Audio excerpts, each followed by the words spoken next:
Y aquí tenemos un problema que es un poquitito diferente al resto, a lo que veníamos viendo, por supuesto, porque tenemos en este caso distribuidos tres cargas, no dos, sino tres cargas, y están básicamente dispuestos conforme indica esta figura, ¿sí?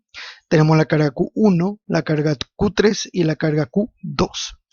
Y cada una de estas cargas tiene su propio valor efectivamente. Así que Q1 tiene el valor de 2 microcoulomb, Q2 menos 2 microcoulomb y Q3 8 microcoulomb. Para que nosotros podamos resolver este problema, primero tenemos que leer qué es lo que nos pide el enunciado. Y fíjense, acá me dice, determina la intensidad resultante, ojo con esta palabra, intensidad resultante de las fuerzas producidas por Q1 y Q2 sobre la carga Q3, ¿sí? Y me dice cuando se halla en el vacío. O sea que, ¿qué es lo que me está pidiendo el problema? Básicamente me está pidiendo calcular cuáles son las fuerzas que intervienen sobre Q3, ¿sí? Pasa que Q1 y Q2 están interactuando con Q3 de diferentes formas. Fíjense, como que acá Q1 tiene carga eléctrica positiva y efectivamente Q3 también, existe una fuerza de repulsión entre esas cargas, ¿sí? Y lo que tenemos que hacer justamente es calcular la fuerza de repulsión que existen entre ellos. De la misma forma, analizamos qué es lo que sucede con Q2 y Q3. Y resulta que Q2 está en este caso atrayendo a la carga Q3. ¿Por qué? Porque tiene signo contrario, ¿sí? Así que lo que vamos a hacer en este caso es calcular la interacción que existe justamente entre Q1 y Q3, porque todo se basa en torno a Q3. Y después, posteriormente, la fuerza de atracción que existe entre Q2 y Q3, ¿sí? De la siguiente forma, presten atención. Fíjense, entonces lo primero que vamos a hacer es calcular esta fuerza de repulsión que existe entre Q1 y Q3.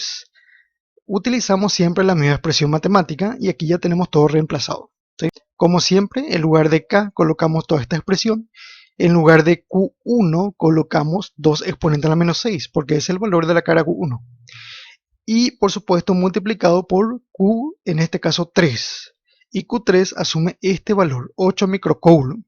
Entonces, en este caso colocamos esos valores y todo esto dividido entre la distancia entre ellos. Y a ellos les separa una distancia de 4 metros. Elevamos al cuadrado, evidentemente.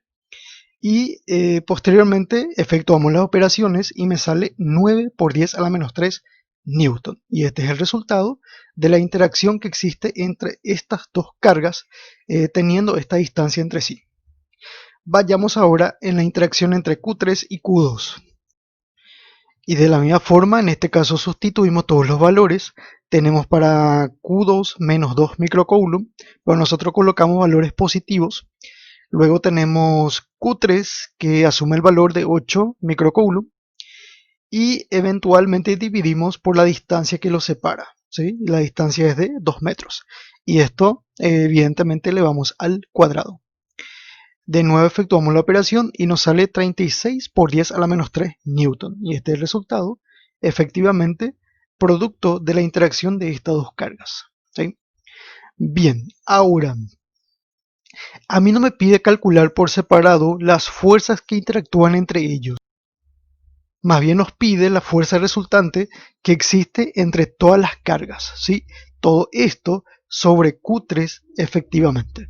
O sea, vamos a colocar de esta forma y vamos a aclarar lo siguiente. Fíjense, presten atención. Tenemos Q1, Q3 y Q2.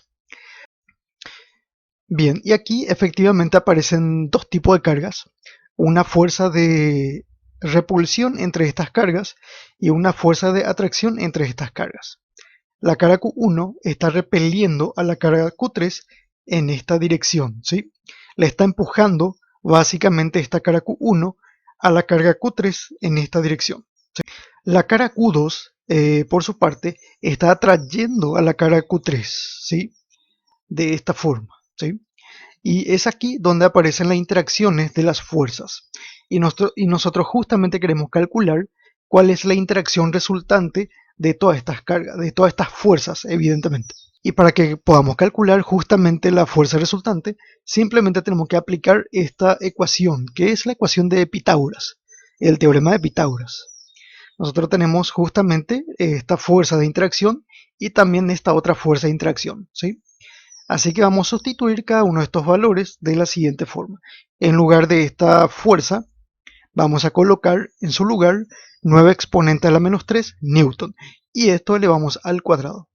Más, en lugar de la fuerza 2,3, vamos a colocar 36 por 10 a la menos 3 newton. Y también elevamos al cuadrado. Efectuamos la operación que nos indican y nos sale esta expresión.